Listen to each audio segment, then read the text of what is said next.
সবাইকে আসসালামু আলাইকুম। কেমন আছেন সবাই?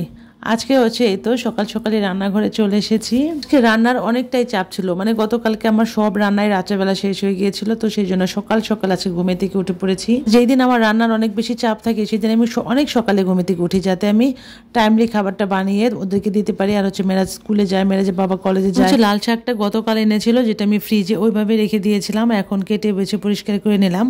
আর হচ্ছে যে আজকে মাসকলাইয়ের ডাল রান্না করব। সকাল সকালে মাসকলাইয়ের ডাল রান্না করলে পর্যন্ত আর রান্নার কোনো চাপই থাকে না। আর মাসকলাইয়ের ডাল অনেক দিন হয়ে গেছে মাসকলাইয়ের ডাল খাই না, তো মাসকলাইয়ের ডালটা আমি ব্ল্যান্ডারে একদম ব্ল্যান্ড করে নিয়েছি। তো সব আমি একটু বেশি করে ব্ল্যান্ড করে রাখি, একটু হালকা হালকা একটু ভেজে তারপর হচ্ছে ব্ল্যান্ড করে রাখি। আর যখন রান্না করি 2-3 মোট দিলেই একদম পারফেক্ট হয়ে যায়। তারপর সব মশলা অ্যাড করে দিয়ে তারপর হচ্ছে চুলার আঁচটা মিডিয়াম লোতে রেখে এখন লাল শাকটা পরিষ্কার করে নেব। লাল শাকটা হয় কি, পানি দিয়ে অনেকক্ষণ যদি ভিজিয়ে রাখা হয় তাহলে শাকের উপর যে ময়লা একটা থাকে, আলগা আলগা একটা ময়লা থাকে, সেটা খুব তাড়াতাড়ি পরিষ্কার হয়ে যায়। আর আমি যখনই শাক রান্না করি তখন আমি অনেক বেশি শাকটারে ধুই। আমার কাছে কেমন জানি একটু আনইজি লাগে, সেজন্য আমি বারবার শাকটাকে ধুতে থাকি। তো বেশ অনেকবার শাক ধোয়ার পর আমি চুলাতে বসিয়ে দিয়েছি।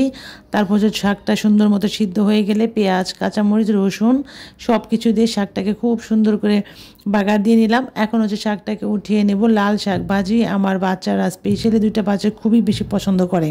তো শাকটা হচ্ছে যে এই তো হয়ে গেছে। শাক আর কাটাকাটি একটু সমস্যা, কিন্তু হচ্ছে খেতে অসম্ভব মজার একটা খাবার, একদম মজার একটা খাবার এক কথায়। তারপর হচ্ছে এদিকে আমার ডালের চলে আসলাম। তো ডালটা মোটামুটি হয়ে গেছে, কিছুক্ষণের ভিতরে এটা হচ্ছে বাগার দিয়ে একদম পারফেক্ট করে ফেলবো। তারপরে তো আমার বাগারও দেওয়া হয়ে গেছে। আমি কিছুটা ডাল আলাদা করে বাটিতে রেখে দেবো, আর কিছুটা ডাল হচ্ছে পাতিলে রেখে দেবো। তো এখন যেটা খাবো সেটা আমি বাটিতে বেড়ে টেবিলে নিয়ে এসেছি, আর পাতিলে আমি কিছুটা ডাল রেখে দিয়েছি। তো অনেক দিন যাবত যেহেতু মাসকলাইয়ের ডাল খাই না, আমি মাসকলাইয়ের ডাল দিয়ে আজকে শুধু ভাত খাবো। লাল শাক ভাজি আমার কাছে খুব একটা আমরি ভালো লাগে না।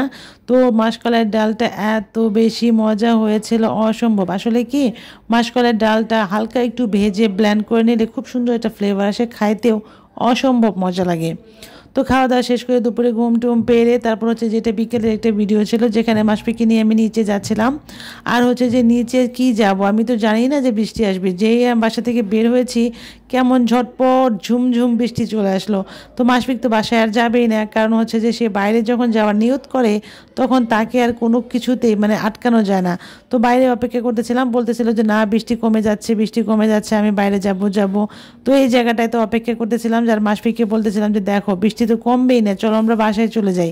কিন্তু সে কোনোভাবেই বাসায় যাবে না। তো এইখানে দাঁড়ায় থাকবে, বৃষ্টি কমবে বা বৃষ্টি থামবে তারপর হচ্ছে বাসায় যাব।